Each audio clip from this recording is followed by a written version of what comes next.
The champagne flute shattered against the marble steps of the Grand Cascade Resort, sending crystal fragments skittering across the polished stone. I watched the golden liquid pool between my feet as the concierge's words rang in my ears like a death knell. "I'm terribly sorry, Miss Foster, but there seems to be no reservation under your name for the anniversary celebration. However, I do see accommodations for the rest of the Foster family party." Before we jump back in, tell us where you're tuning in from, and if this story touches you, make sure you're subscribed, because tomorrow I've saved something extra special for you.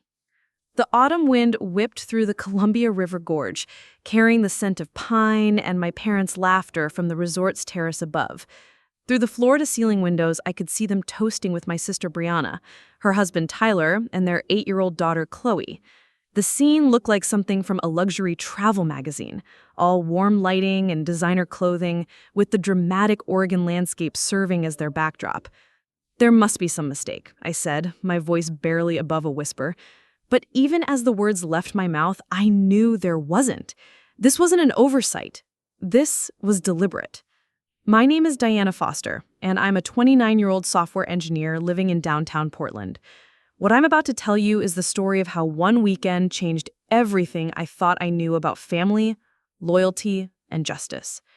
It's the story of how my parents' cruelest decision became the catalyst for the most shocking revelation our family had ever experienced. Growing up as the eldest daughter in the Foster family should have been a privilege. My parents, Robert and Linda Foster, had built a successful chain of upscale restaurants across the Pacific Northwest. Foster's fine dining had become synonymous with elegance and exclusivity, with locations stretching from Seattle to San Francisco. By all appearances, we were the perfect American success story. But appearances, as I learned, can be devastatingly deceptive. From the time I could walk, it was clear that my younger sister Brianna occupied a special place in our parents' hearts. She was their golden child, blessed with striking blonde hair, piercing blue eyes, and the kind of effortless charm that made adults melt. Where I was studious and quiet, preferring books to parties, Brianna was vivacious and social, the kind of child who lit up every room she entered. The differences in how we were treated became apparent early. When Brianna struggled with math in elementary school, our parents hired the most expensive tutors in the city. When I excelled in programming and asked for a computer to practice coding, I was told to use the family computer in the living room. When Brianna wanted dance lessons, piano lessons, and art classes, the check was written immediately. When I applied for a scholarship to attend a summer coding camp, I was told that such pursuits were unfeminine and impractical. By high school, the disparity had become a chasm. Brianna received a brand new BMW for her 16th birthday, along with unlimited credit card and the promise that she would never have to work during her teenage years. I received a used Honda Civic and a part-time job at one of our family's restaurants, washing dishes and bussing tables to build character. College applications revealed the true extent of my parents' favoritism. Despite my 4.0 GPA and acceptance letters from several prestigious universities, including MIT, I was informed that the family could only afford to send one child to an expensive private school. That child, naturally, was Brianna, who had been accepted to a liberal arts college in California with mediocre grades and a hefty donation from our parents. I enrolled at Portland State University on a partial academic scholarship, working 3 jobs to cover the remaining costs. I lived in a cramped studio apartment, survived on ramen noodles and coffee, and spent my evenings coding freelance projects to pay for textbooks. Meanwhile, Brianna's Instagram feed featured carefully curated posts about fashion, travel, and wellness, all funded entirely by our parents' continued financial support. I attended as a bridesmaid, wearing a dress I'd bought on sale and altered myself, smiling for photographs while calculating how many student loan payments that single event could have covered. The birth of Chloe only intensified the favoritism. Our parents doted on their granddaughter with an intensity that bordered on obsession. They purchased a house for Brianna's family in the exclusive West Hills neighborhood, complete with a swimming pool and views of Mount Hood.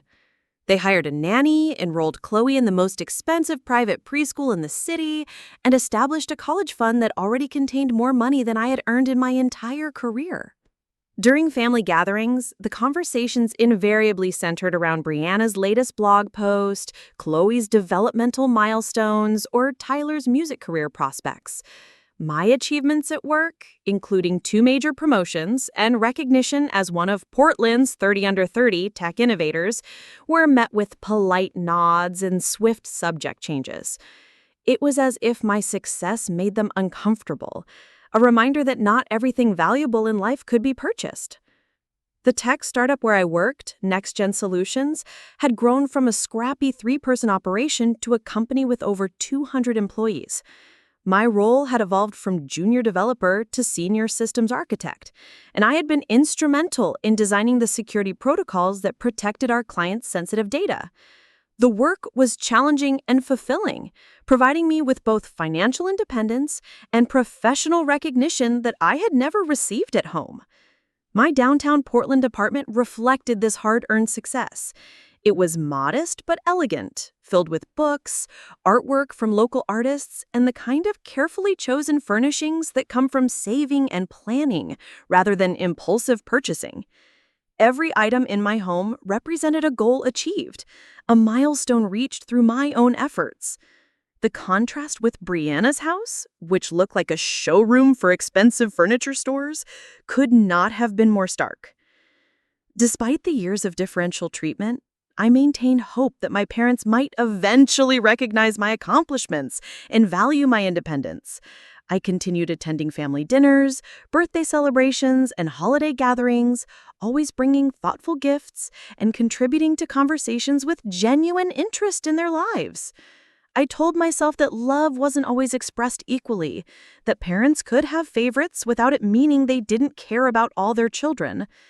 That naive optimism came crashing down on a crisp October afternoon when I received a call from my mother about their upcoming 30th wedding anniversary celebration. The event was to be held at the Grand Cascade Resort, a luxury destination known for hosting high-profile weddings and corporate retreats. The weekend would include spa treatments, gourmet dining, and various activities designed to create lasting memories for the whole family. "We're so excited to have everyone together," my mother had gushed over the phone. "It's going to be absolutely perfect. The resort is magnificent, and we've planned something special for each evening. Make sure you pack something elegant for the formal dinner on Saturday night." I had spent weeks preparing for the weekend, shopping for appropriate attire and arranging coverage from my work responsibilities. The emerald green cocktail dress I had chosen was the most expensive item of clothing I had ever purchased. But I wanted to look my best for what I hoped might be a turning point in our family relationships. I had even commissioned a custom photo album documenting my parents' relationship, complete with pictures from their early dating years through the growth of their business empire. The drive to the resort had filled me with anticipation. The Columbia River Gorge was spectacular in autumn, with leaves turning brilliant shades of red and gold against the backdrop of cascading waterfalls. I had imagined sharing this beautiful weekend with my family, creating new memories that might help bridge the gap that had grown between us over the years. Standing in the resort lobby with champagne soaking into my shoes, those dreams felt as shattered as the crystal at my feet. The concierge's sympathetic expression only made the humiliation more acute. Behind me, I could hear other guests murmuring, their conversations pausing as they took in the spectacle of a young woman apparently being turned away from a high-end establishment. "Perhaps there's been some confusion with the booking system," the concierge suggested diplomatically.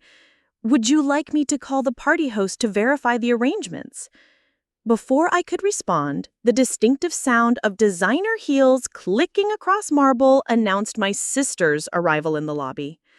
Brianna descended the curtain. Preparing and narrating this story took us a lot of time, so if you are enjoying it, subscribe to our channel. It means a lot to us. Now back to the story. The words hit me like a physical blow. Around us, the conversations in the lobby grew quieter as other guests sensed the drama unfolding.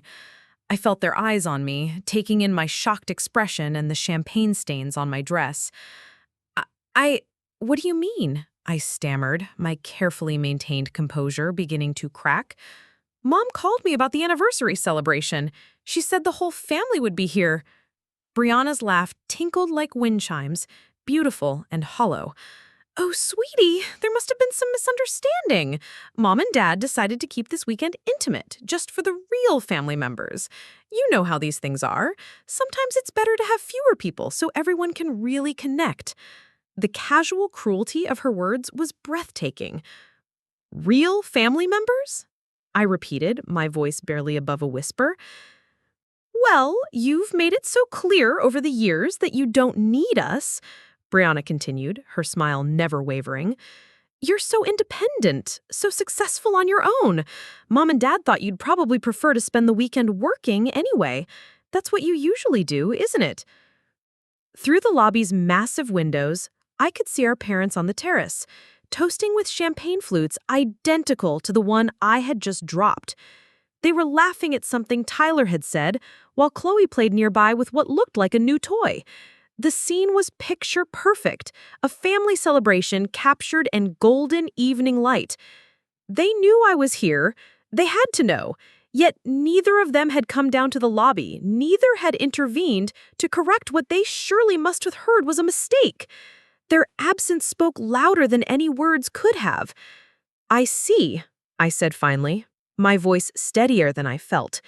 The emotional numbness that had carried me through years of disappointment was settling over me like a familiar coat. Well, I suppose there's nothing more to discuss then. I turned away from my sister's triumphant expression and back to the concierge, who'd been watching our exchange with obvious discomfort. Thank you for checking on the reservation, I told him. There's clearly been a misunderstanding. I'll be leaving now. As I walked toward the lobby entrance, pulling my phone from my purse to call for a ride, I heard Brianna's heels clicking behind me. Diana, wait, she called, but there was no urgency in her voice, no genuine concern. It was the kind of call you might make to someone you bumped into at the grocery store. Polite, but ultimately meaningless. I didn't turn around. There was nothing left to say, nothing left to explain or justify. For the first time in my adult life, I felt completely and utterly alone, cut off from the family I had spent years trying to connect with. The weight of that realization should have been crushing, but instead I felt something unexpected. Relief. Through the resort's glass doors, I could see my Uber arriving. A modest sedan that looked almost apologetic next to the luxury vehicles in the valet area. As I slid into the backseat and gave the driver my address, I caught a glimpse of my reflection in the window. The woman looking back at me didn't look broken or defeated. She looked determined. The drive back to Portland gave me 2 hours to think, 2 hours to process what had just happened and what it meant for my future relationship with my family. The Oregon landscape blurred past the windows, but my mind was crystal clear. This wasn't just about a missed reservation or a misunderstanding about guest lists. This was about fundamental respect, about being valued as a human being rather than tolerated as an obligation. By the time we reached the city limits, I had made a decision that would change everything. Instead of going home to my apartment to nurse my wounds in private, I was going to make a phone call that I should have made years ago. My Uncle Marcus, my father's younger brother, had always been the family outsider, the one who had chosen a different path when he joined the FBI instead of the family business. Uncle Marcus had tried to maintain relationships with everyone, but I had always sensed that he saw things differently than the rest of the family. During holiday gatherings, I had caught him watching our family dynamics with the kind of analytical eye that came from his training in criminal investigation. He had been the one to congratulate me on my college graduation, the one to ask about my work with genuine interest, the one who seemed to understand that there might be more to our family's story than met the eye. As my phone rang, connecting me to the one person in the foster family who might actually listen to what I had to say, I realized that my parents' cruelest act might have just set in motion a chain of events that would reveal truths they had spent decades trying to hide.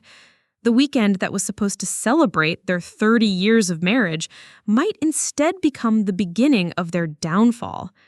What I didn't know yet was that my Uncle Marcus had been conducting his own quiet investigation into our family's business practices for months, waiting for the right moment to act. The phone call I was about to make would provide him with exactly the opening he needed, and the consequences would be more dramatic than any of us could have imagined. The story of how my parents went from celebrating their perfect life to facing federal charges would unfold over the next several months, but it began that evening with a simple question from my uncle. Diana, are you finally ready to tell me what you know about the restaurant business finances? My answer would change our family forever. Uncle Marcus answered on the second ring, his voice carrying that distinctive calm authority that came from 20 years of federal law enforcement. Diana, this is unexpected. Aren't you supposed to be at your parents' anniversary celebration right now? The concern in his tone nearly broke the composure I had been desperately maintaining since leaving the resort. That's actually why I'm calling, I said, my voice steadier than I felt. Marcus, I need you to ask me something, and I need you to tell me the truth. Have you ever suspected that there might be something wrong with the way Dad runs the restaurants? The silence that followed my question stretched for what felt like an eternity. I could hear the sound of a door closing on his end of the line, followed by the deliberate footsteps of someone ensuring privacy for a sensitive conversation. Diana, he said finally, his voice dropping to a near whisper, where are you right now? Are you somewhere we can talk freely? I'm in an Uber heading back to Portland. Marcus, what's going on? You're scaring me. I need you to listen to me very carefully. When you get home, don't call anyone else in the family. Don't post anything on social media about what happened tonight. Can you do that for me? The gravity in his voice sent chills down my spine. Yes, but Marcus, you're starting to worry me. What aren't you telling me? I've been working on something related to the family business for several months now. Nothing I can discuss over the phone, but Diana, what happened tonight at the resort, that might have been the best thing that could have happened to you. I know that sounds cruel right now, but trust me on this. What do you mean? Marcus, please, I need to understand what's happening. Meet me tomorrow morning at Powell's Books, the coffee shop on the 3rd floor. 10 o'clock. Come alone. And Diana, don't tell anyone about this conversation. Not yet. The line went dead, leaving me staring at my phone in the dimly lit backseat of the car. The Portland skyline was coming into view, its familiar lights offering none of their usual comfort. Instead, the city looked alien and threatening, as if I was seeing it for the first time through completely different eyes. The next morning arrived with the kind of gray drizzle that made Portland famous. I had barely slept, spending most of the night pacing around my apartment and trying to make sense of Marcus's cryptic warnings. By 9:30, I was already at Powell's, nursing my second cup of coffee and watching every person who entered the 3rd floor cafe. Marcus arrived precisely at 10 o'clock, looking more like a federal agent than I had ever seen him. Gone was the casual uncle who showed up to family gatherings in khakis and polo shirts. This man wore a crisp, dark suit, his expression serious, and his eyes constantly scanning the room with professional alertness. "Thank you for coming," he said, settling into the chair across from me. "Diana, what I'm about to tell you is going to be difficult to hear. It's about your father's business practices, and it's about why your family has always treated you the way they have." "I'm listening," I said, though every instinct told me I didn't want to hear what came next. Marcus pulled out a tablet and opened what appeared to be a complex spreadsheet. For the past 8 months, I've been part of a federal task force investigating money laundering operations in the Pacific Northwest. What started as a routine investigation into several legitimate businesses led us to some very interesting patterns in the financial records of Foster's Fine Dining. The coffee in my mouth turned bitter. Money laundering? Marcus, that's insane. Dad runs upscale restaurants, not some criminal enterprise. "That's exactly what makes it so effective," Marcus replied grimly. "High-end restaurants deal in cash. They have fluctuating revenue streams, and they have built-in explanations for large expenses. They're perfect fronts for washing dirty money. He turned the tablet toward me, pointing to columns of numbers that meant nothing to my untrained eye. Your father has been partnering with a network of individuals involved in everything from drug trafficking to arms dealing.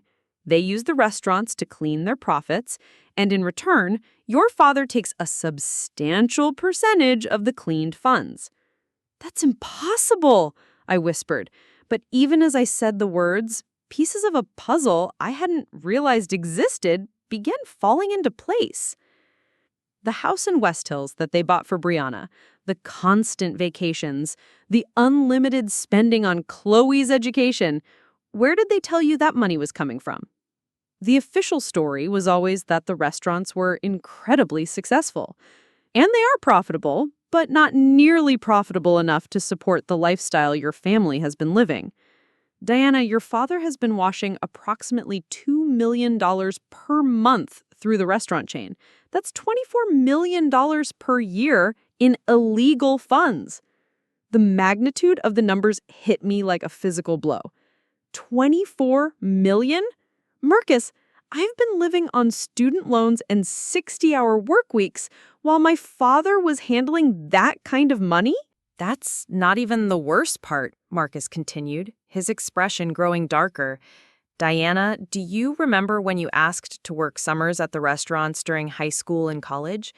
Do you remember how your father always found reasons why you couldn't be involved in the business operations?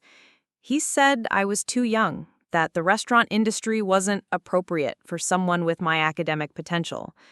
The memory felt different now, tinged with new meaning. He kept saying I should focus on my studies instead of worrying about the family business. Your father wasn't protecting your academic future, Marcus said quietly.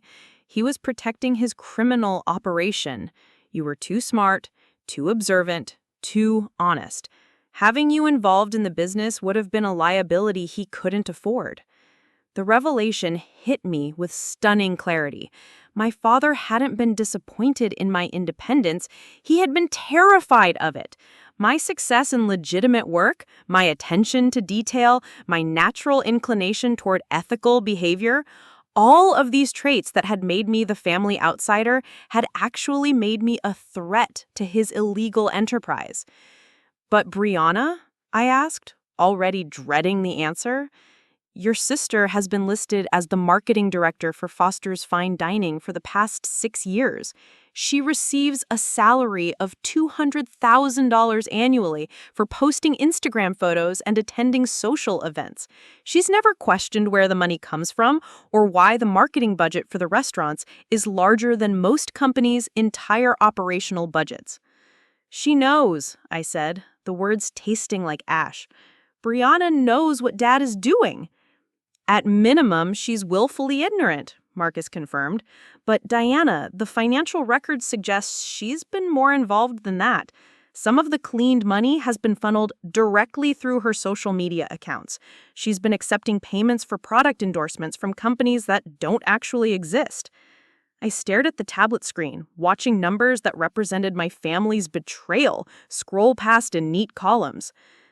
What about Mom? Tyler? Your mother manages the books for 3 of the restaurant locations. She processes the false invoices and inflated expense reports that make the money laundering possible. As for Tyler, his music career has been funded entirely through these operations. The recording studio time, the equipment, the promotional materials, all purchased with laundered funds. So everyone knew? I said, my voice barely above a whisper. Everyone except me? Diana, you were never excluded because you weren't loved. You were excluded because you couldn't be corrupted. Your father recognized early on that you would never participate in illegal activities, that you would ask too many questions, that you would ultimately become a threat to everything he had built. The coffee shop around us continued its normal morning routine. Students and tourists browsing books and sipping lattes, completely unaware that my entire understanding of reality was crumbling. I watched a young couple sharing a pastry and laughing about something on their phone, and I envied their simple, uncomplicated joy. What happens now? I asked finally. Marcus closed the tablet and leaned forward. The task force has been building this case methodically, but we needed something more to justify moving forward with arrests. Your phone call last night, Diana, that gave us the final piece we needed. I don't understand. The anniversary celebration at the resort wasn't just a family gathering, Marcus explained. It was a business meeting. 3 of your father's most important partners flew in from California and Nevada for the weekend. We've been monitoring their communications, and we know they were planning to discuss expanding their operations into Washington state. The implications hit me like an avalanche. You're going to arrest them, all of them. Federal agents are moving on the resort as we speak, Marcus confirmed, checking his watch. Your parents, Brianna, Tyler, and their business partners will all be taken into custody within the next hour. The restaurants will be seized as assets connected to criminal activity. I felt the world tilt beneath me. Marcus, what about Chloe? She's just a child. Child Protective Services is coordinating with our operation, he said softly. She'll be placed with temporary guardians while the legal proceedings unfold. Diana, I'm sorry. I know this is overwhelming. Overwhelming doesn't begin to cover it, I said, my voice cracking for the first time since the conversation began. My entire family is about to be arrested for federal crimes, and I had no idea any of this was happening. That's exactly why you're not being arrested along with them, Marcus said. Diana, your complete separation from the family business, your independent income, your clean financial records, all of that is about to become incredibly important. You're the only foster family member who isn't going to prison. The next few hours passed in a surreal haze. Marcus insisted I stay with him at his house rather than returning to my apartment, explaining that the media attention would be intense once the arrests became public. We sat in his living room watching local news reports as they broke the story. The footage from the Grand Cascade Resort looked like something from a crime drama. Federal agents in FBI windbreakers escorted my parents from the building in handcuffs, their faces carefully composed despite the chaos surrounding them. Brianna was crying, her perfect makeup streaked down her cheeks as photographers captured every moment of her humiliation. Tyler looked bewildered, as if he couldn't quite understand how his weekend of luxury had transformed into a federal arrest.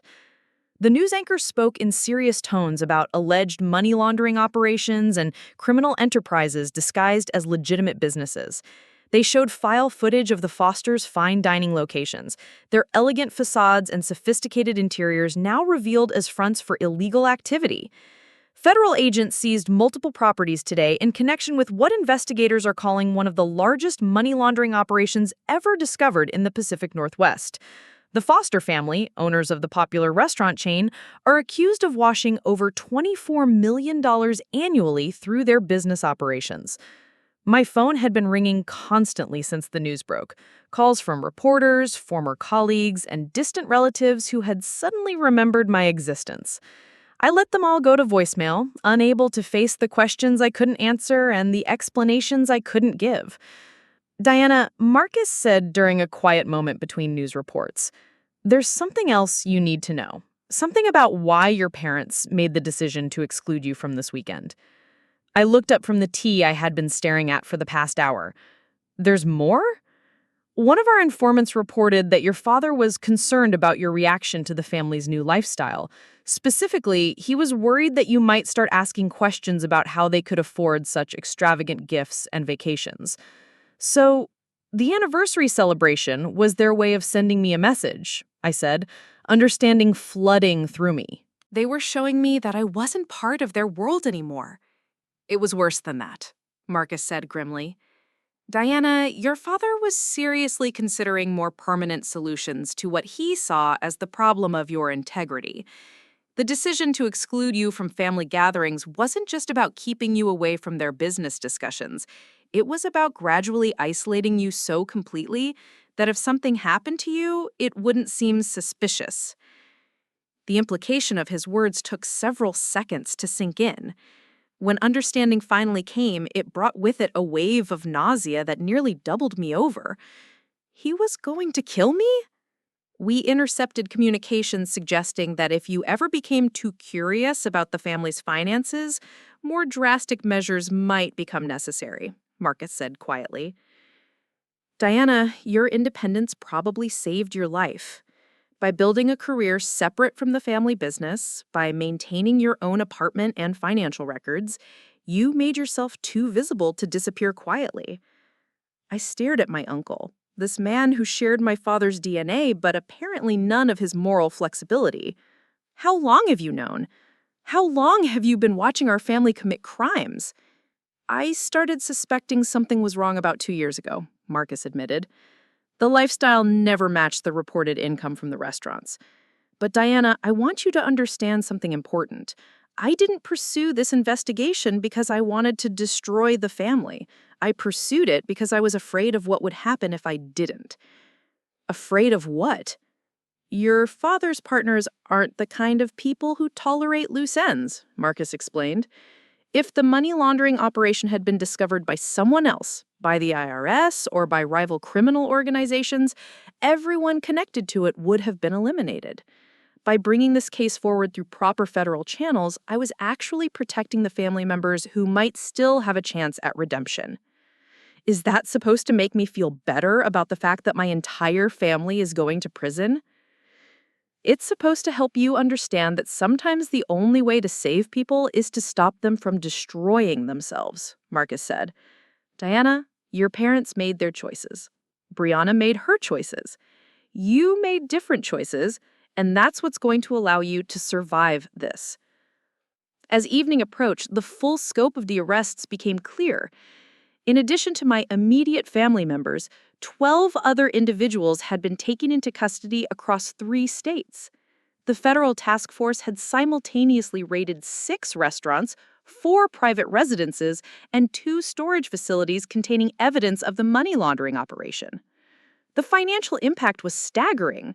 In addition to the restaurant properties, federal agents had seized luxury vehicles, jewelry, artwork, and bank accounts totaling over $8 million. The house in West Hills where Brianna's family lived, the private school where Chloe was enrolled, the expensive cars and designer clothing that had defined my family's lifestyle, all of it had been purchased with dirty money. What happens to all of that? I asked Marcus as we watched footage of federal agents loading boxes of evidence into unmarked vans. Asset forfeiture, he explained. Everything connected to the criminal enterprise becomes property of the federal government. It will eventually be sold at auction, with the proceeds going toward victim restitution and law enforcement funding. Victim restitution? Who were the victims? Marcus turned to look at me with an expression that mixed sympathy with professional duty. Diana, money laundering isn't a victimless crime. The funds your father was cleaning came from drug operations that destroyed communities, from weapons trafficking that armed dangerous criminals, from human trafficking that exploited vulnerable people. Every dollar that passed through those restaurant accounts represented someone else's suffering. The weight of that knowledge settled over me like a lead blanket. My family hadn't just been living beyond their means or evading taxes. They had been active participants in a network of criminal activity that caused real harm to real people. The elegant dinners at Foster's Fine Dining, the charity events that had enhanced my father's reputation in the community, the family vacations that had been documented on Brianna's social media, all of it had been built on a foundation of human misery. I need some air, I said, standing abruptly from the couch. Marcus's backyard offered a view of Mount Hood, its snow-covered peak barely visible through the evening clouds. I stood on the deck, breathing in the cool October air and trying to process the complete collapse of everything I had believed about my family. My phone buzzed with a text message from an unknown number. "This is Chloe's caseworker. Your uncle gave me your contact information. Would it be possible to meet tomorrow to discuss your niece's situation?"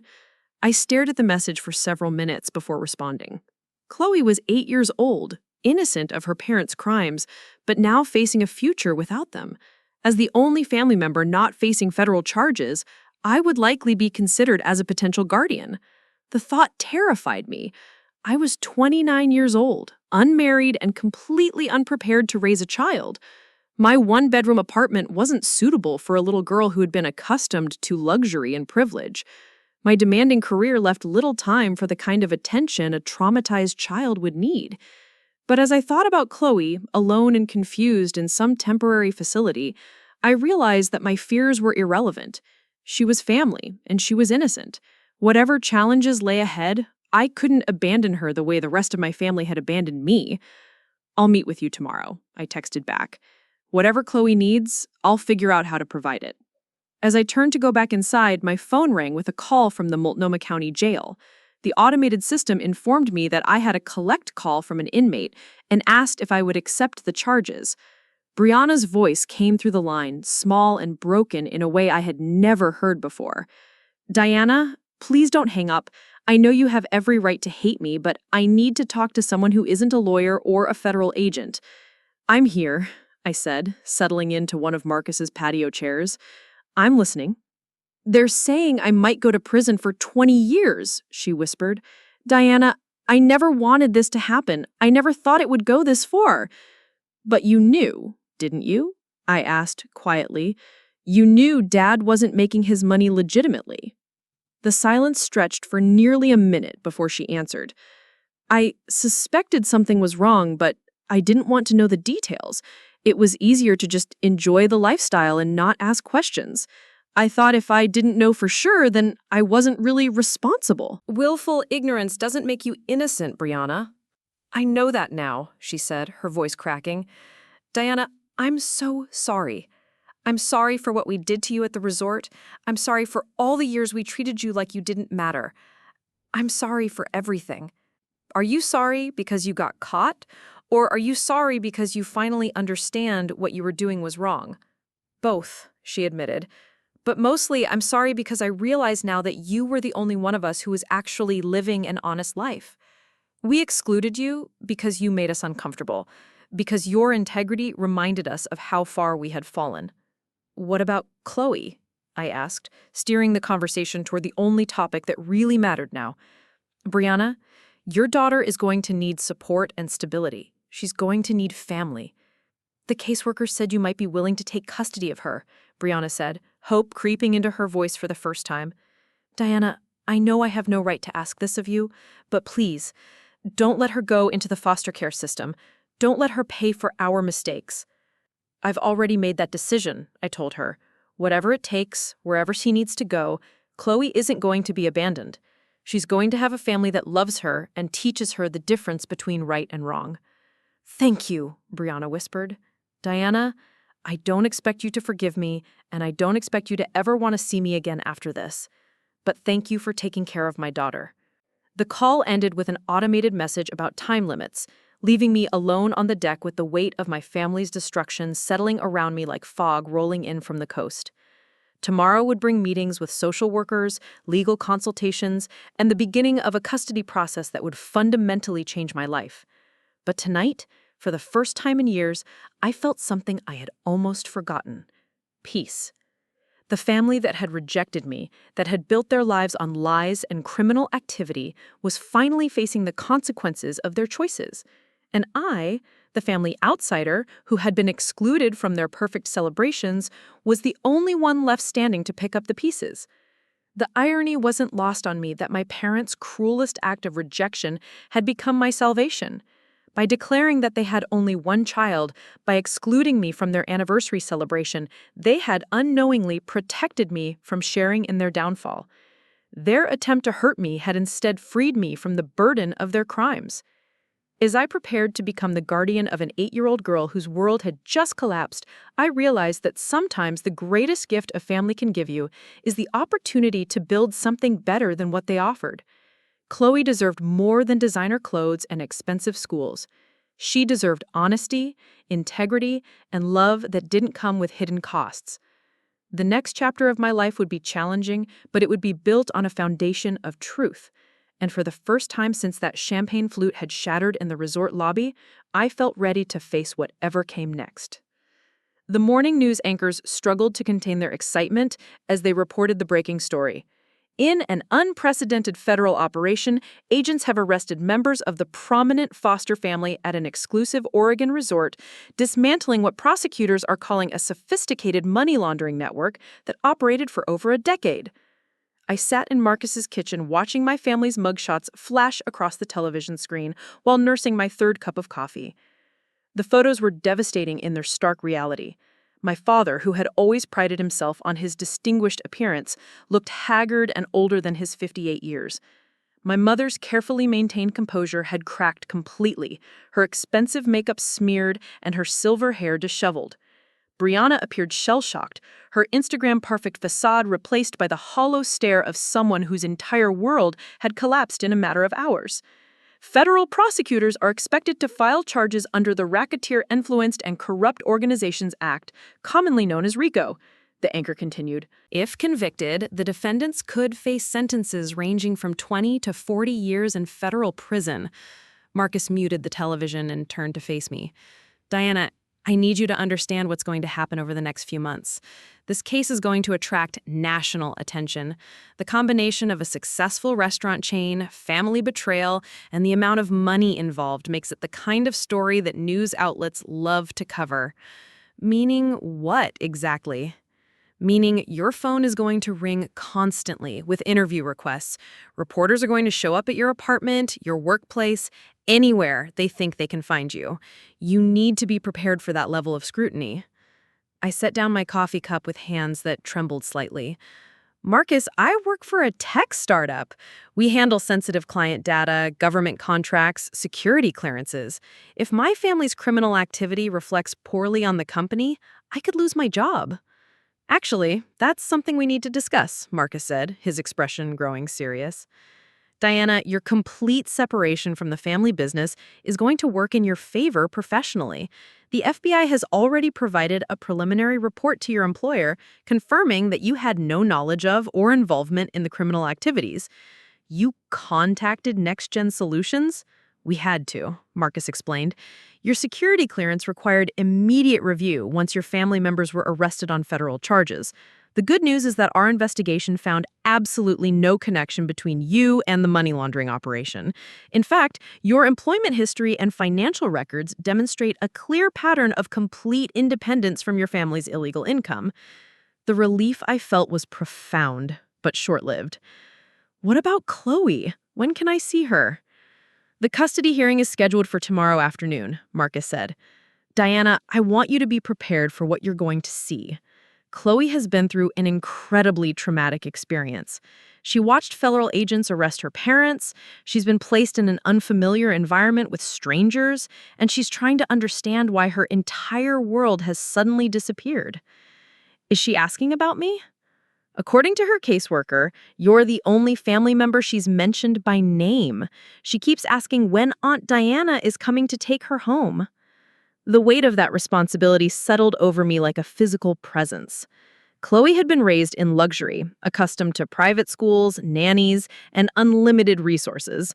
My modest apartment and middle-class income would represent a dramatic change in her standard of living. More importantly, I had no experience with children, no understanding of how to help a traumatized 8-year-old process the destruction of everything she had known. Marcus, I don't know if I'm the right person for this, I admitted. Chloe deserves someone who knows how to be a parent, someone who can provide the kind of stability she needs. Diana, look at me, Marcus said firmly. Chloe doesn't need someone with parenting experience right now. She needs someone who loves her, someone she trusts, someone who can teach her the difference between right and wrong. She needs someone who understands the value of honest work and genuine relationships. But the practical aspects can be figured out as you go, Marcus interrupted. Diana, you're the only family member Chloe has left who isn't facing federal prison time. More than that, you're the only one who can provide her with a moral foundation that isn't built on criminal activity. The phone rang, interrupting our conversation. Marcus glanced at the caller ID and frowned. It's the prosecution team. I need to take this. While he spoke in hushed tones to his colleagues, I wandered into his living room and stared out at the Portland skyline. Somewhere in that maze of buildings was the county jail where my parents and sister were being held. Somewhere else was a temporary foster home where my 8-year-old niece was trying to understand why her parents weren't coming back. The local news had moved on to other stories, but I knew this was just the beginning. The federal prosecution of a high-profile money laundering case would take months, possibly years, to resolve. Every detail of my family's crimes would be dissected in court proceedings and media coverage. The restaurants that had been the centerpiece of my father's legitimate reputation would be permanently tainted by their connection to organized crime. "Diana," Marcus said, returning to the living room with a grim expression, "that was the lead prosecutor. They've uncovered additional evidence that suggests the money laundering operation was even more extensive than we originally thought." "What kind of additional evidence?" "Financial records from the past 5 years show that your father wasn't just washing money for drug traffickers and weapons dealers. He was also involved in a human trafficking network that moved people from Central America into forced labor situations across the Pacific Northwest." The revelation hit me like a physical blow. Human trafficking. My father, the man who had taught me to ride a bicycle and helped me with math homework, had been profiting from human slavery. The restaurants where I had washed dishes as a teenager, where I had learned the value of hard work, had been built on the suffering of people who had been forced into labor against their will. "How many people?" I whispered. "The current estimate is over 200 individuals over the past 5 years, Marcus said quietly. "Diana, some of the kitchen staff at the Foster restaurants weren't employees. They were victims of human trafficking, working 18-hour shifts for no pay while living in conditions that can only be described as modern slavery." I sank into the nearest chair, my legs no longer capable of supporting my weight. "The kitchen staff I worked alongside when I was in high school?" "We're still investigating the timeline, but it's possible that some of the people you knew were victims rather than employees." The memories came flooding back. Workers who never seemed to leave the restaurants, who slept in storage rooms and ate leftover food from customer plates.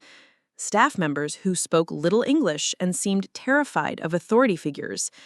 At the time, I had assumed they were recent immigrants working their way toward better opportunities. Now I understood they had been prisoners, trapped in a system designed to exploit their vulnerability. "Maria," I said suddenly, remembering a woman who had worked in the prep kitchen during my junior year of high school.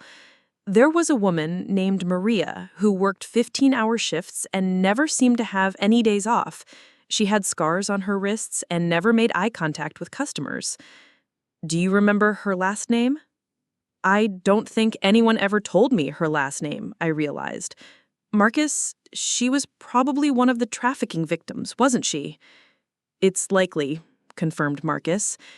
"Diana, this is why the federal charges are so serious. Your father wasn't just evading taxes or hiding income from legitimate business activities. He was operating a criminal enterprise that destroyed lives and exploited vulnerable people." The scope of my family's crimes was becoming more horrific with each revelation. The money that had paid for Brianna's designer clothing and Chloe's private school education had come from the suffering of people who had been treated as property rather than human beings. Every family vacation, every luxury purchase, every social media post celebrating their lifestyle had been funded by modern slavery. "What happens to the victims now?" I asked. "Those who can be located are being provided with social services, legal assistance, and immigration support," Marcus explained. "Many of them are eligible for special visas that allow victims of human trafficking to remain in the United States permanently. But, Diana, some of them have been missing for years. Some may never be found." I thought about Chloe, innocent and confused in her temporary placement, unaware that her comfortable childhood had been built on such a foundation of cruelty. How would I ever explain to her that her parents weren't just tax evaders or white-collar criminals, but participants in human trafficking? How could I help her understand that the luxury she had known came at the cost of other people's freedom? "The custody hearing tomorrow is going to be more complicated now," Marcus continued. "The prosecution team wants to ensure that Chloe is placed in an environment where she can be protected from media attention and given appropriate counseling to process the trauma of what she's experienced." "Are they questioning whether I'm suitable?"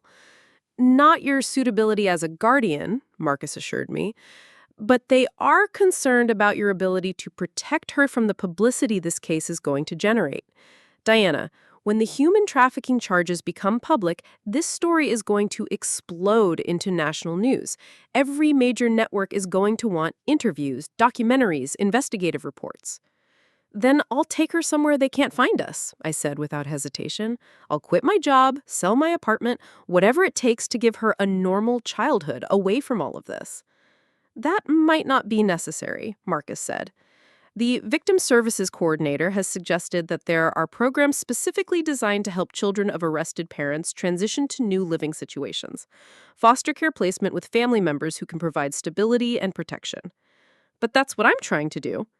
Yes, but with additional support systems, counseling services, educational assistance, legal protection from media intrusion.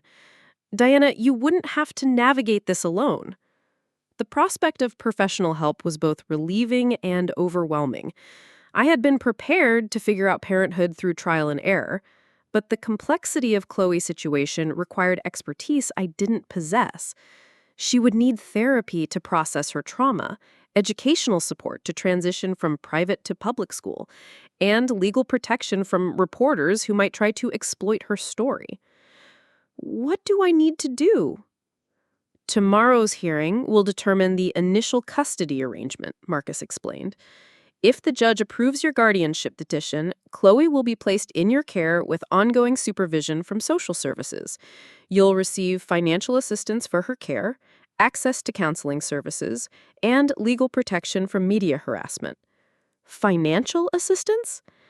Diana, the federal government recognizes that innocent family members of criminal defendants often face significant hardships.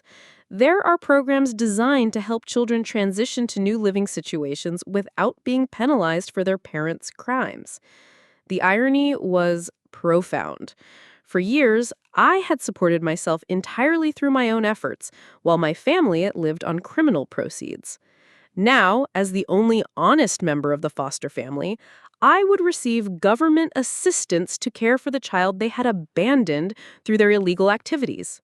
My phone buzzed with a text message from an unknown number. This is Sarah Chen from Channel 8 News. We would like to interview you about your family's arrest. Please call me at your earliest convenience. Within minutes, similar messages arrived from reporters representing every major news outlet in the Pacific Northwest. Word had apparently leaked that I was the one family member not facing criminal charges, making me an attractive target for journalists seeking the inside story of the foster family's downfall. "Marcus, they're already finding me," I said, showing him the growing collection of messages. "Don't respond to any of them," he advised. "Once the custody hearing is complete, the Victim Services Coordinator will help you establish protocols for dealing with media requests. For now, your priority needs to be preparing to take custody of Chloe." What do I need to prepare? I don't even know what an 8-year-old needs on a daily basis. Marcus smiled for the first time since our conversation began. "Diana, you've spent your entire adult life solving complex problems and adapting to new challenges. Raising Chloe is going to be the most important problem you've ever solved, but it's not one you have to figure out overnight." That afternoon, I made a trip to Target that would have been unimaginable just days earlier. I wandered through aisles of children's clothing, toys, and school supplies, trying to guess what an 8-year-old girl might need. The contrast with my usual shopping habits was striking. Instead of carefully budgeted purchases based on practical necessity, I found myself buying everything that seemed remotely useful for a child's comfort and entertainment. Bedding decorated with unicorns, art supplies for drawing and coloring, books appropriate for her reading level, a stuffed animal that might provide comfort during the difficult nights ahead. The total cost exceeded what I typically spent on myself in an entire month. But for the first time in my life, money felt secondary to more important considerations. As I loaded the purchases into my car, I realized that this shopping trip represented a fundamental shift in my priorities. For years, I had focused primarily on my career advancement and financial stability. Now, suddenly, I was responsible for another person's well-being, education, and emotional development. The drive back to Marcus's house took me past one of the Foster's fine dining locations. Yellow police tape still surrounded the building, and a sign on the door announced that the restaurant was temporarily closed pending federal investigation. The parking lot, where luxury cars had once displayed my father's success, was now empty except for a single news van, its crew apparently hoping to capture interviews with former employees or customers. I pulled into a nearby parking lot and stared at the restaurant where I had once worked as a teenager. The elegant facade looked different now, tainted by the knowledge of what had really been happening behind its sophisticated exterior. The waitstaff who had served expensive meals to Portland's elite, the kitchen workers who had prepared elaborate dishes, the management team that had maintained the restaurant's prestigious reputation. How many of them had known the truth about their employer's criminal activities?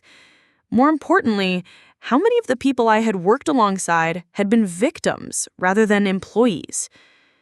The memory of Maria returned with painful clarity. Her exhausted appearance, her obvious fear, the scars on her wrists that I had assumed came from kitchen accidents. She had been working in conditions of modern slavery, while I had been earning spending money and learning about work ethic. The guilt was overwhelming.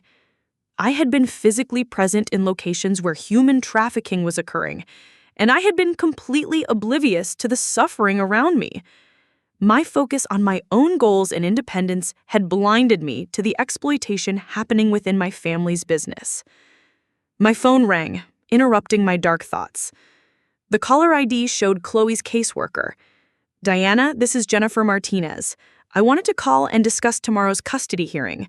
Chloe has been asking about you constantly, and I think it would be helpful for her to hear your voice." "Of course," I said immediately. How is she doing? She's confused and scared, which is completely understandable given the circumstances, but she's been very clear that she wants to live with you. Diana, I need you to understand that this little girl has experienced significant trauma. Her recovery is going to take time and professional support. Whatever she needs, I said. Jennifer, I need to ask you something. Does Chloe understand what her parents were accused of doing? At her age, she understands that her parents broke the law and are in jail. The specifics of the charges, the money laundering and human trafficking, are concepts that we'll address gradually as she gets older and can process more complex information. How do I help her through this? Consistency, patience, and professional counseling, Jennifer replied. Diana, you don't have to have all the answers immediately. Your role is to provide a stable, loving environment where Chloe can begin to heal from this trauma. Can I talk to her now? She's right here. Chloe, your Aunt Diana wants to talk to you. The small voice that came through the phone was heartbreaking in its vulnerability. Aunt Diana, when are you coming to get me? I want to go home with you. Tomorrow, sweetheart, I said, fighting back tears. Tomorrow, I'm going to come get you, and we're going to figure out our new life together. Are Mommy and Daddy coming too? The question I had been dreading. No, honey. Mommy and Daddy have to stay where they are for a while, but I'm going to take care of you, and we're going to be okay. Will I still go to my school? We'll talk about school once you come home with me, I said carefully. There might be some changes, but we'll figure it out together. I miss you, Aunt Diana. I was sad when you didn't come to the anniversary party. The irony was almost too much to bear. Chloe had been disappointed by my absence from the very event that had protected me from sharing her parents' fate. I missed you too, sweetie, but tomorrow we'll be together, and that's what matters. After ending the call, I sat in the parking lot for several more minutes, watching the news crew pack up their equipment. Tomorrow would bring the custody hearing, the beginning of my unexpected role as a parent, and the next phase of dealing with my family's criminal legacy. But for the first time since receiving that devastating phone call from Marcus, I felt a sense of purpose that transcended my own confusion and grief. Chloe needed someone who could provide stability, honesty, and love. She needed someone who could teach her that there were alternatives to the dishonest lifestyle her parents had chosen. The challenge ahead was enormous. I would need to learn how to be a parent while helping a traumatized child process the destruction of everything she had known. I would need to navigate media attention, legal proceedings, and the practical aspects of suddenly becoming responsible for another person's complete well-being. But as I drove toward Marcus's house, where bags of children's supplies waited to be organized into some semblance of a suitable living environment, I realized that my years of independence and self-reliance had prepared me for exactly this moment. The skills I had developed in building my career, managing my finances, and solving complex problems would all be essential in helping Chloe build a new life. The family that had rejected me for my integrity was gone, destroyed by their own choices. But from their destruction, I had the opportunity to create something better, a small family built on honesty, hard work, and genuine love. It wouldn't be easy and it wouldn't be perfect, but it would be real in a way that my original family never had been. Tomorrow, I would officially become Chloe's guardian. Tomorrow, I would begin the most important job of my life. 6 months later, I stood in my new 2-bedroom apartment watching Chloe carefully arrange her art supplies on the desk we had assembled together the previous weekend. The space was modest compared to the mansion she had known, but it was ours, earned through honest work and filled with the kind of peace that money couldn't buy. The custody hearing had gone smoothly, with Judge Patricia Morrison expressing confidence in my ability to provide Chloe with the stability she needed. The transition hadn't been without challenges. The first month had been particularly difficult, with Chloe experiencing nightmares, asking constantly about her parents, and struggling to understand why her entire world had changed so dramatically. The media attention had been relentless initially. Reporters had camped outside my original apartment, followed me to work, and even attempted to approach Chloe during her first week at the new public school. The victim services coordinator had been invaluable in obtaining restraining orders against the most aggressive journalists and helping us establish privacy protocols that allowed Chloe to begin healing without constant intrusion. My employer, Next Gen Solutions, had been surprisingly supportive throughout the ordeal. Rather than viewing my family's criminal activities as a liability, they had recognized the integrity I had demonstrated in completely separating myself from illegal operations. The FBI's clearance of my involvement had actually enhanced my security credentials, leading to a promotion and increased responsibility for sensitive government contracts. The financial reality of caring for Chloe had required significant adjustments to my lifestyle, but not in the ways I had expected. The Federal Victim Assistance Program provided monthly support for her care, covering essential expenses like housing, food, and medical needs. More importantly, the experience of caring for her had shifted my priorities away from personal advancement toward creating a stable, nurturing environment for both of us. "Aunt Diana, can you help me with this math problem?" Chloe called from her desk, holding up a worksheet from her 3rd grade class. "Of course, sweetheart. Let me take a look." The adjustment to public school had been one of our biggest challenges. Chloe had been accustomed to small class sizes, individual attention, and educational resources that exceeded what most schools could provide.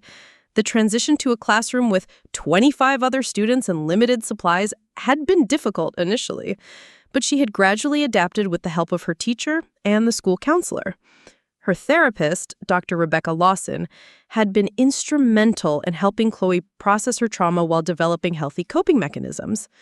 The weekly sessions had initially focused on helping her understand that her parents' arrest wasn't her fault and that she was safe in her new living situation.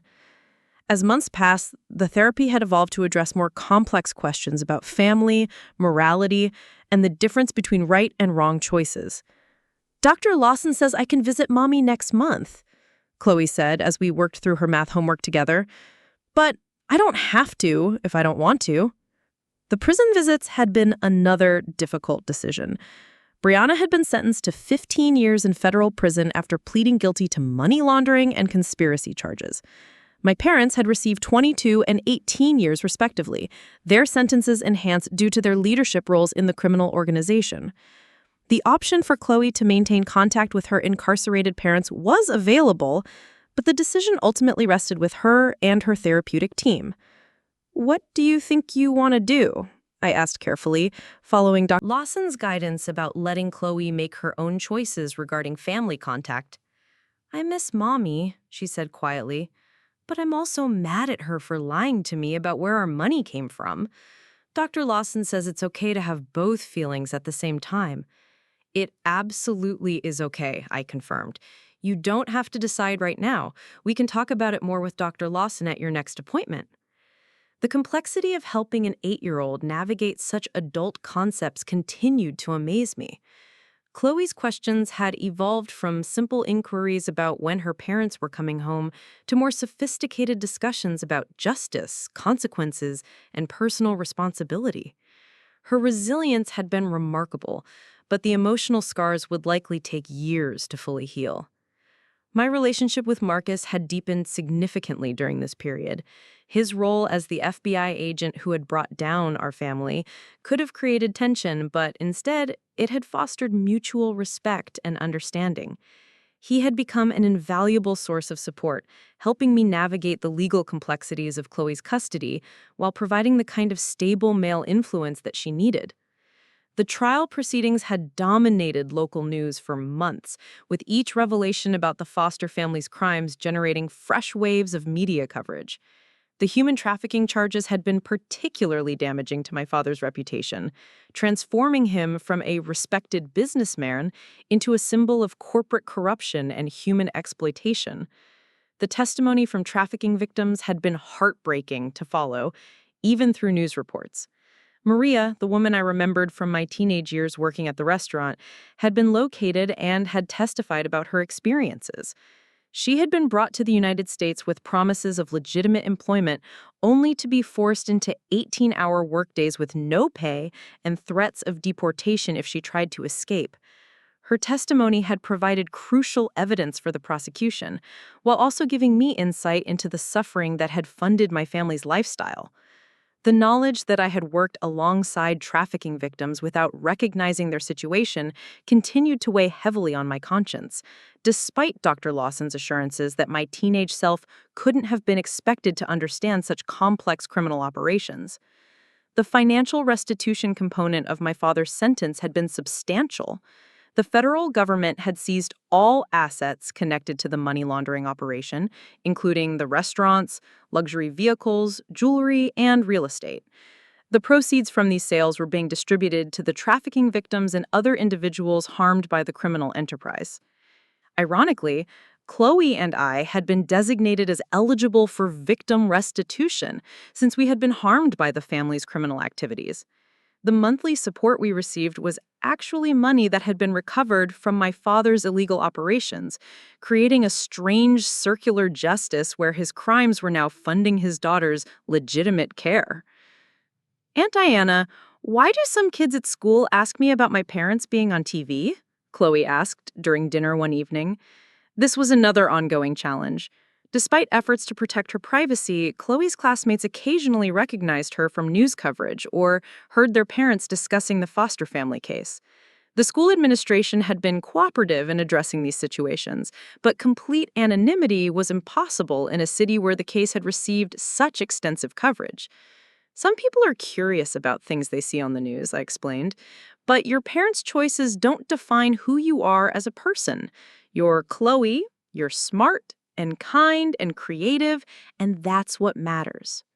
Tommy Martinez said his dad thinks all the foster family members should go to jail forever, he said matter-of-factly.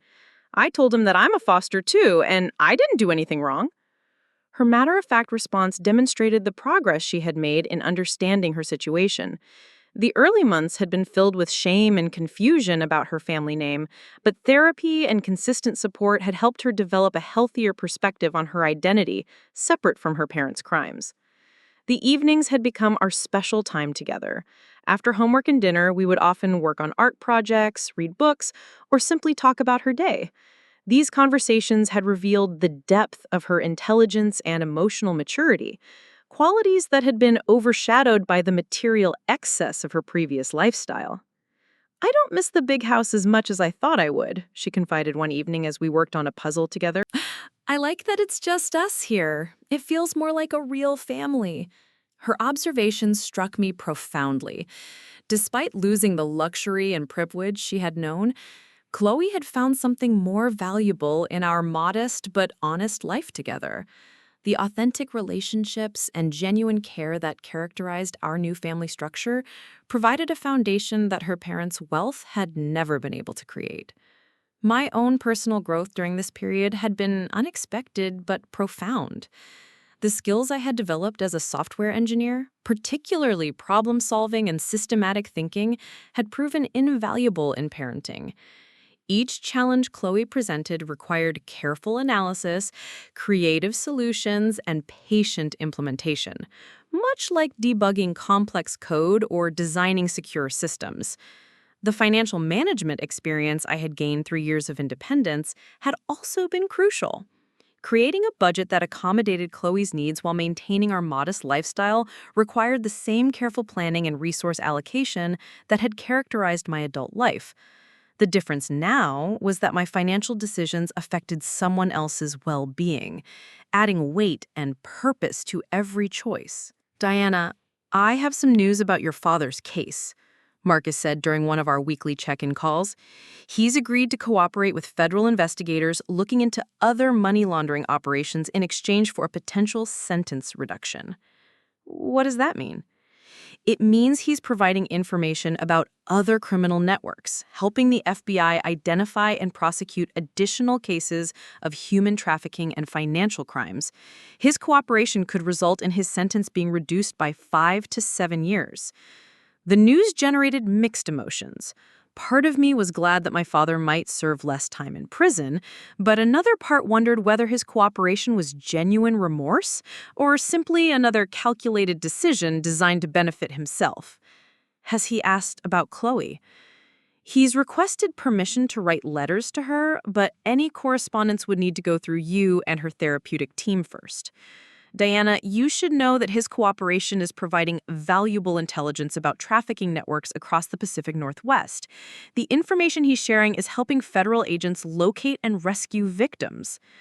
The possibility that my father's crimes might ultimately contribute to helping other victims provided a small measure of redemption for his actions. It didn't excuse the years of exploitation and suffering he had caused, but it offered hope that something positive might emerge from the destruction of our family. What about Mom and Brianna? Your mother has been more resistant to cooperation, maintaining that she was unaware of the full scope of the criminal activities. Brianna's attorney is exploring similar cooperation agreements, but her level of involvement was more limited, so she has less valuable information to offer. The different responses from my family members reflected the varying degrees of their participation in the criminal enterprise. My father had been the architect and leader, making his cooperation most valuable to investigators. My mother and sister had been participants, but not decision makers, limiting their ability to provide useful intelligence. Marcus, do you think any of them genuinely understand the harm they caused? That's difficult to assess, he admitted. Criminal behavior often involves psychological mechanisms that allow people to rationalize their actions and minimize their responsibility. Your father's cooperation suggests some recognition of wrongdoing, but whether that represents a genuine remorse or strategic calculation is unclear. The question of my family's moral awakening remained unresolved. Their letters to me, when they came, focused primarily on their own suffering in prison and requests for my support, rather than acknowledgement of the harm they had caused to trafficking victims and other communities affected by their crimes. Chloe's progress in therapy had been remarkable. Dr. Lawson reported that she was developing healthy coping strategies, forming appropriate relationships with peers, and demonstrating resilience that exceeded expectations for a child who had experienced such trauma. She talks about you with tremendous affection and gratitude, Dr. Lawson told me during one of our monthly consultations. Diana, you've provided exactly the kind of stable, nurturing environment she needed to begin healing from this experience. Some days I feel like I'm just making it up as I go along, I admitted. That's normal for any parent. and particularly for someone who took on this responsibility under such unusual circumstances. The important thing is that Chloe feels safe, loved, and supported. Those are the foundations of healthy development, and you're providing all of them. The professional validation was reassuring, but the real confirmation of our progress came through daily interactions with Chloe. Her laughter had returned gradually, starting as brief moments of joy and evolving into the sustained happiness of a child who felt secure in her environment. School conferences had been consistently positive, with teachers reporting that Chloe was adapting well to public education while maintaining strong academic performance. Her social relationships were developing naturally, and she had formed several close friendships with classmates who accepted her without judgment or curiosity about her family's notoriety. Mrs. Foster, Chloe is a delightful addition to our classroom, her teacher, Ms. Rodriguez, had said during our most recent conference. She's compassionate with other students, works hard on her assignments, and brings a maturity that's unusual for her age. Whatever challenges she may have faced at home, she's clearly thriving in her current environment. The irony of being addressed as Mrs. Foster wasn't lost on me. I had legally changed my name after the arrests, not out of shame, but to provide Chloe and myself with some privacy as we built our new life.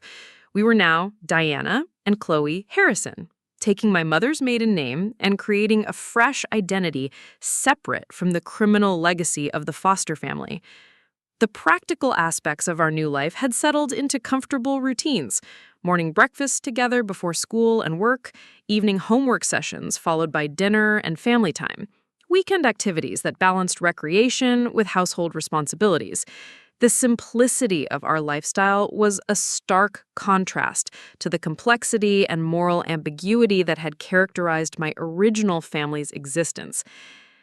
Aunt Diana, do you think I'll ever see Grandma and Grandpa again? Chloe asked one evening as I tucked her into bed. That will be your decision when you're older, I replied. Right now, they're in prison, paying for the wrong choices they made. But someday, when you're ready, you can decide whether you want to have a relationship with them. Will you help me decide when the time comes? Of course, sweetheart. We'll figure it out together, just like we figured out everything else. Her trust and confidence in our partnership continued to amaze me. Despite the upheaval she had experienced, Chloe had transferred her sense of family security to our relationship, creating a bond that felt more authentic than anything I had experienced with my biological family. The community response to our situation had been overwhelmingly positive. Neighbors, teachers, parents of Chloe's friends, and colleagues at work had offered support, understanding, and acceptance that helped both of us integrate into our new life. Portland's progressive values and emphasis on social justice meant that most people viewed us as survivors rather than extensions of my family's crimes. Diana, you've done something remarkable here, Marcus observed during one of his visits. Chloe is thriving, you've maintained your career success, and you've both managed to build a healthy life despite extraordinary circumstances. It doesn't feel remarkable most of the time. It feels like the only option that made sense. That's exactly what makes it remarkable, he said. When faced with your family's destruction, you chose to build something better rather than running away or wallowing in self-pity. You've taken responsibility for an innocent child and given her the foundation she needs to grow up into a healthy, ethical adult. The long-term implications of our new family structure were still unfolding. Chloe would grow up with full knowledge of her parents' crimes, but also with clear examples of honest living and ethical decision-making. The contrast between her early childhood of unearned privilege and her current experience of modest but legitimate comfort would provide valuable lessons about the relationship between work, integrity, and genuine security. My own career had continued to flourish, with the security clearance enhancement leading to increased responsibilities and corresponding salary growth. The financial pressure of caring for Chloe had initially seemed daunting, but federal support combined with disciplined budgeting had made our lifestyle not only sustainable but comfortable. More importantly, the experience of parenting had provided dimensions to my life that professional success alone could never have offered. The daily interactions with Chloe, the responsibility for another person's well-being, the opportunity to influence the development of someone's character and values, all of these aspects had enriched my existence in ways that career advancement and financial independence had not achieved. "Aunt Diana, I love you," Chloe said quietly as she drifted off to sleep one evening. "I love you too, sweetheart," I replied, understanding that these simple words represented the most important success of my life. The family that had rejected me for my integrity was serving decades in federal prison. The lifestyle they had built on criminal activity had been completely destroyed, their reputations permanently ruined, their freedom forfeited as payment for their choices. But from the ashes of their destruction, Chloe and I had built something infinitely more valuable, a real family based on honesty, love, and mutual respect. The future stretched ahead with challenges and uncertainties, but also with possibilities that my original family's criminal lifestyle could never have provided. Chloe would grow up understanding the difference between earned success and stolen prosperity. She would learn that genuine security comes from honest work rather than illegal schemes. Most importantly, she would experience what it means to be part of a family where love isn't conditional on silence about criminal activity. As I turned off the lights in our modest apartment, listening to the sounds of the city beyond our windows, I felt a peace that had been absent throughout my childhood and early adulthood. The exclusion that had once caused me such pain had ultimately become the foundation of our redemption. Sometimes the greatest gift a corrupt family can give you is the opportunity to prove that integrity and love are more powerful than money and criminal success. 2 years had passed since that devastating October evening at the Grand Cascade Resort, and the transformation in our lives was nothing short of extraordinary. I sat in the bleachers of Roosevelt Elementary School's gymnasium, watching 10-year-old Chloe perform a carefully choreographed dance routine with her classmates. Her face radiated pure joy as she moved through the steps, her confidence and happiness a testament to how far we had both come. The little girl who had once worn designer dresses to exclusive private school events now proudly displayed a costume she had helped design herself using fabric from the local craft store. The difference wasn't just in the materials or the venue, but in the authenticity of her smile. This performance represented her genuine interests and friendships, rather than obligations imposed by social expectations or parental ambitions. "She looks so happy," whispered Janet Pedersen, the mother of Chloe's best friend Emma. Janet and her husband Tom had become our closest family friends over the past year, providing the kind of community support that I had never experienced during my childhood. Their acceptance of our unusual family situation had been immediate and unconditional, offering both practical help and emotional support during the most challenging periods of our transition. "She really is," I replied, feeling the familiar surge of pride and protectiveness that had become central to my identity as Chloe's guardian. "This dance class has been incredible for her self-confidence." The dance program was one of many activities that had replaced the expensive private lessons and exclusive experiences of Chloe's earlier childhood.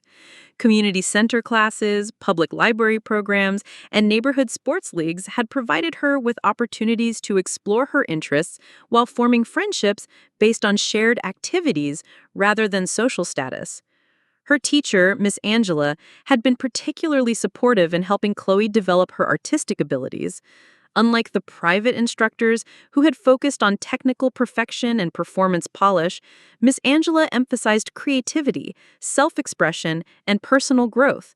The result was a child who danced because she loved movement and music, not because excellence was expected or demanded.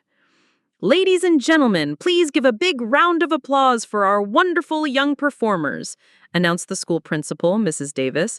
The gymnasium erupted in enthusiastic clapping and cheering.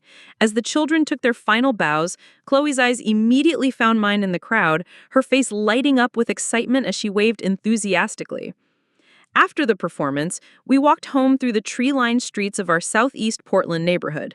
The area was a mix of young families, urban professionals, and longtime residents who had created a genuine sense of community.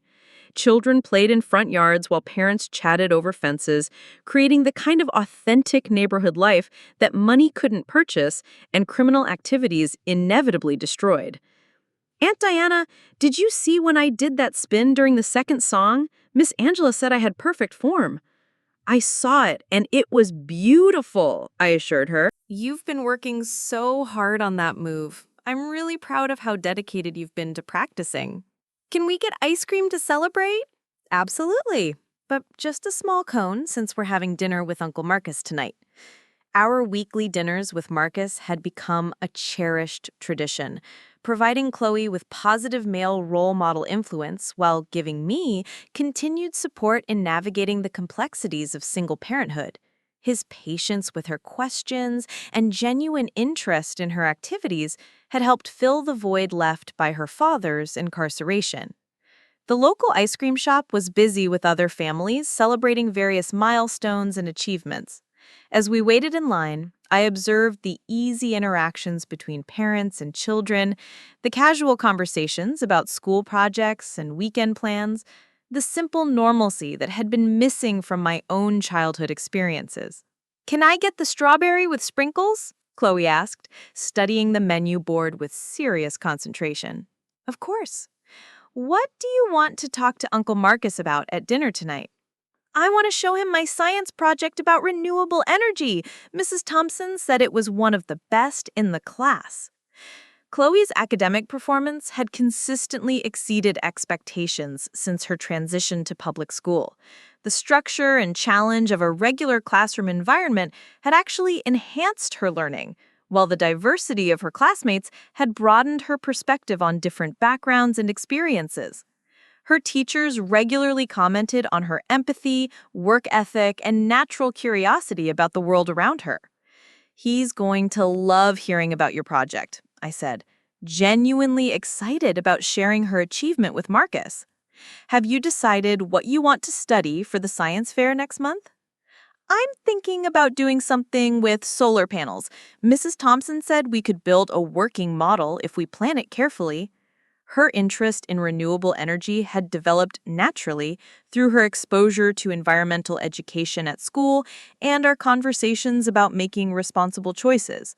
The contrast with her previous education, which had emphasized privilege and exclusivity, was remarkable. She now understood learning as a tool for improving the world rather than maintaining social advantages. The walk to Marcus's house took us through Laurelhurst Park, where children played on the playground while their families enjoyed picnics and recreational activities. The scene represented everything that had been missing from my own childhood. Genuine community connections, simple pleasures, and the kind of authentic family time that couldn't be purchased or manufactured. "Remember when I used to live in the big house with the swimming pool?" Chloe asked as we watched other children playing on the swings. "I do remember. Do you miss it?" "Sometimes I miss having my own bathroom," she said thoughtfully, "but I like our apartment better because it feels more like home. The big house always felt like we were visiting somewhere fancy instead of actually living there." Her mature perspective on material possessions continued to amaze me. Rather than mourning the loss of luxury, she had embraced the authenticity and warmth of our modest lifestyle. The difference between earned comfort and unearned extravagance was something she understood instinctively, despite her young age. Marcus greeted us at his front door with his usual warm smile and immediate interest in Chloe's activities. "I heard there was an amazing dance performance today. I want to hear all about it." "Uncle Marcus, wait until you see my science project," Chloe exclaimed, rushing inside to set up her materials. "Aunt Diana says you know a lot about solar energy from your work." "I do know something about that," Marcus confirmed. "The FBI uses solar power for some of our remote surveillance operations. Maybe I can share some interesting applications if your teacher says it's okay." The dinner conversation flowed naturally between Chloe's school activities, my work projects, and Marcus's carefully edited stories from his law enforcement career. These evening gatherings provided stability and routine that anchored our weekly schedule while creating the kind of extended family relationships that enriched both of our lives. "Diana, I have some updates about your father's case," Marcus said quietly after Chloe had moved to the living room to work on homework. "His cooperation with federal investigators has been extremely valuable. They've used his information to rescue over 30 trafficking victims and arrest 15 additional suspects." The news generated complex emotions, as it always did when we discussed my father's situation. His crimes had been inexcusable, but his cooperation was genuinely helping other victims and preventing additional exploitation. The moral ambiguity of finding some redemption in his actions remained difficult to navigate. "Has he asked about Chloe recently?" "He sends letters occasionally, but they still focus primarily on his own situation rather than expressing genuine concern for her well-being." "Diana, I think it's important for you to understand that his cooperation may be motivated more by sentence reduction opportunities than by authentic remorse." "What about Brianna?" "Her situation is different. She's been participating in educational programs while incarcerated and has expressed genuine remorse for the impact of her actions on Chloe. Her letters demonstrate more emotional maturity and acceptance of responsibility. The possibility of eventually facilitating some contact between Chloe and her mother remained a decision for the future, dependent on Chloe's emotional development and therapeutic progress. Dr. Lawson continued to emphasize that any contact should be initiated by Chloe rather than imposed by adult expectations or guilt. "How much longer will they serve?" "Your father's sentence has been reduced to 17 years due to his cooperation, meaning he could be eligible for parole in about 12 years. Brianna will likely serve 8 to 10 years total. Your mother's sentence remains unchanged at 18 years. The timeline meant that Chloe would be well into adulthood before her grandparents were released from prison, and in her early 20s when her mother might regain freedom. The family she had known as a young child would be permanently altered by the consequences of their criminal choices." "Uncle Marcus, can you help me with this math problem?" Chloe called from the living room, interrupting our serious conversation. "Of course, sweetheart. Let's take a look." The transition from our adult discussion to helping with elementary homework exemplified the strange duality of our lives. We navigated complex legal and emotional issues related to federal crimes while simultaneously managing the normal challenges of raising a school-aged child. Later that evening, after Chloe had completed her homework and we had returned to our apartment, she brought up a topic that had been occupying her thoughts recently. "Aunt Diana, some of the kids at school have been asking why I don't look like you." Emma's mom explained that families can be made in different ways, but I've been thinking about how to explain our situation. The question of family identity had become increasingly relevant as Chloe developed more sophisticated understanding of social relationships and family structures. Her classmates came from diverse family configurations, including single-parent homes, divorced parents, and adopted children. But our situation remained unique in its specific circumstances. "What would you like to tell people when they ask?" "I was thinking I could say that my parents made some bad choices and can't take care of me right now, so you stepped in to be my new mom. Is it okay if I call you Mom instead of Aunt Diana?" The request touched something deep in my heart. Over the past 2 years, I had functioned as Chloe's mother in every practical and emotional sense, but she had continued using Aunt Diana as a connection to her original family identity. Her desire to formalize our relationship represented a significant step in her emotional healing and acceptance of our permanent family bond. "I would be honored if you called me Mom," I said, fighting back tears. "You've been like a daughter to me since the day you came to live with me." "So, we can be a real family now? Just the two of us?" "We already are a real family, Chloe. The most real family I've ever known." Her relief and happiness were immediate and profound. The formal acknowledgement of our parent-child relationship seemed to resolve some internal conflict she had been experiencing about loyalty to her biological parents versus attachment to her current caregiver. The following weeks brought subtle but meaningful changes in our daily interactions. Chloe began introducing me as her mother to new people, spoke more confidently about our family situation, and seemed to settle even more completely into our shared life. The transition felt natural and organic rather than forced or artificial. "Mom, Can we adopt a cat? She asked one Saturday morning as we worked together on household chores. A cat? That's a big responsibility. What made you think about getting a pet? Emma's family got a kitten, and it made their house feel more complete. I thought maybe a cat would make our apartment feel more like a forever home. The concept of creating a forever home resonated deeply with both of us. Our apartment had always been intended as a permanent residence rather than temporary accommodation, but the addition of a pet would represent another level of commitment and stability. Let's research what's involved in pet care and visit the animal shelter to see if there's a cat that might be a good fit for our family. The animal shelter visit became an adventure that revealed new dimensions of Chloe's personality. She approached each cat with patience and gentleness, asking thoughtful questions about their backgrounds and needs. Her choice wasn't the most beautiful or playful animal, but rather an older female cat named Luna, who had been returned twice by previous adopters. "Why do you like Luna?" I asked as she sat quietly with the 7-year-old gray tabby. "She seems sad and lonely, like she needs someone to love her and not give up on her. I think we understand how that feels."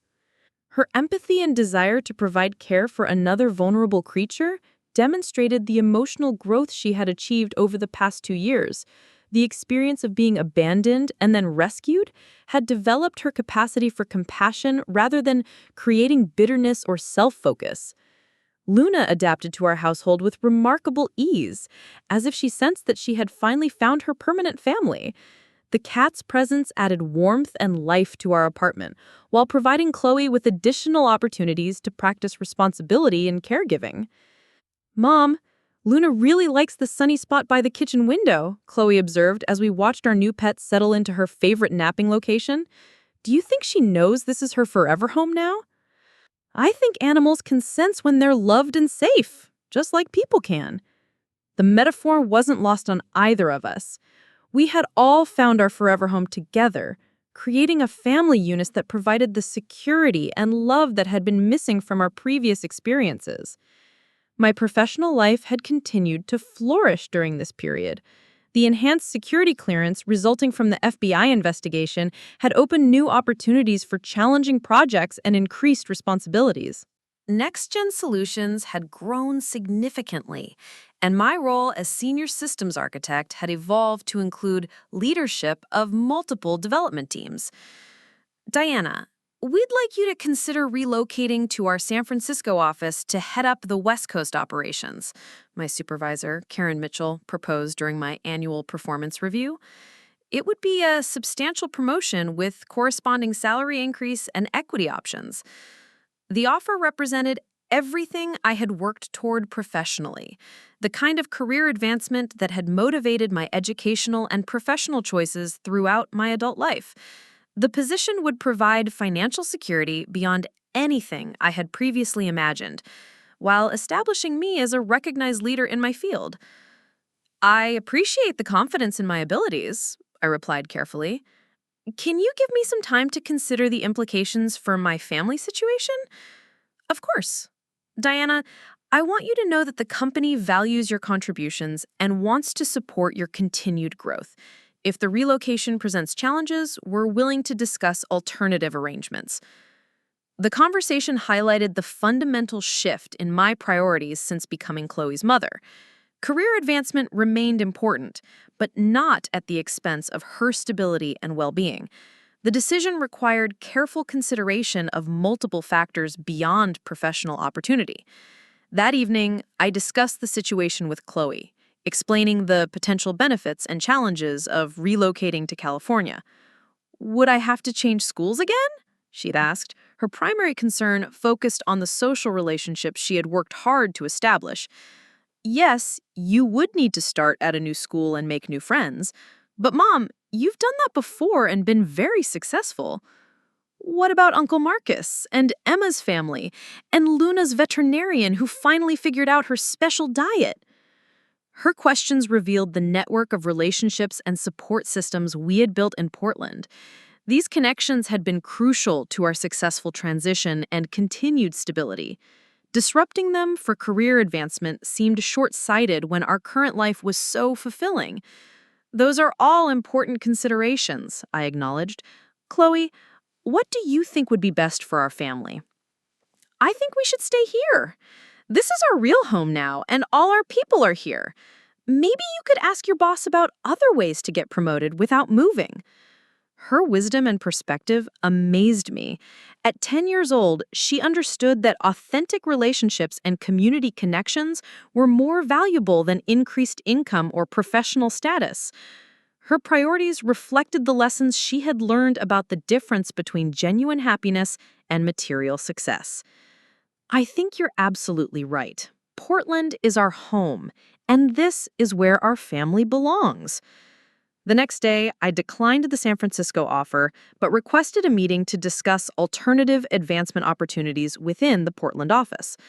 Karen's response was immediately supportive, proposing a restructured position that would provide comparable responsibility and compensation without requiring relocation. We value your work too much to lose you over geography, she explained. Your family stability has clearly contributed to your professional success. We want to support that rather than disrupting it. The accommodation reinforced my growing understanding that work-life balance and family priorities were increasingly valued by progressive employers.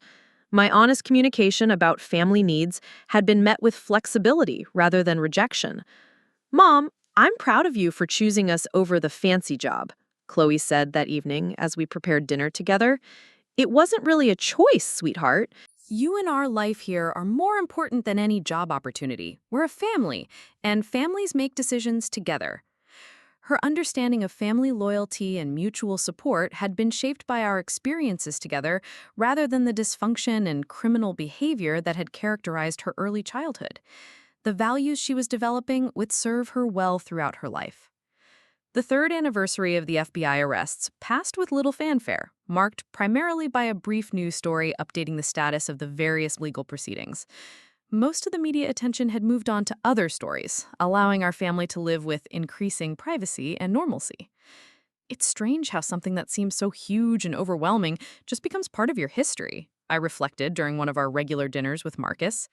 Chloe barely mentions the arrests anymore unless someone specifically asks about her family background. That's exactly what healthy healing looks like, Marcus replied. The trauma becomes integrated into her life story without defining her entire identity. She's learned from the experience without being consumed by it. Dr. Lawson had gradually reduced Chloe's therapy sessions from weekly to monthly as her emotional stability and coping skills continued to develop. The most recent evaluation had indicated that Chloe was functioning well above average for her age group in terms of emotional maturity, social relationships, and academic performance. She's remarkable, Diana, Dr. Lawson had explained during our last consultation. Children who experience this level of family trauma often struggle with trust issues, behavioral problems, or academic difficulties. Chloe has not only avoided these challenges, but has actually developed enhanced empathy and resilience. What do you attribute that to? Primarily to the stability and love you've provided, but also to her own innate emotional intelligence and strength.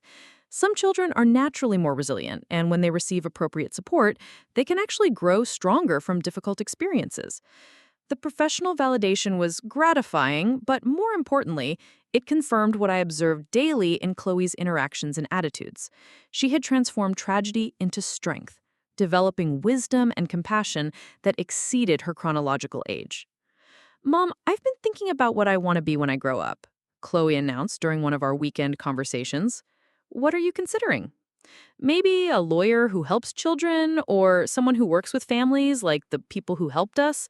I want to do something that makes things better for people who are going through hard times. Her career aspirations reflected the values and experiences that had shaped her character. Rather than seeking wealth or status, she wanted to contribute meaningfully to helping others navigate challenges similar to what she had experienced.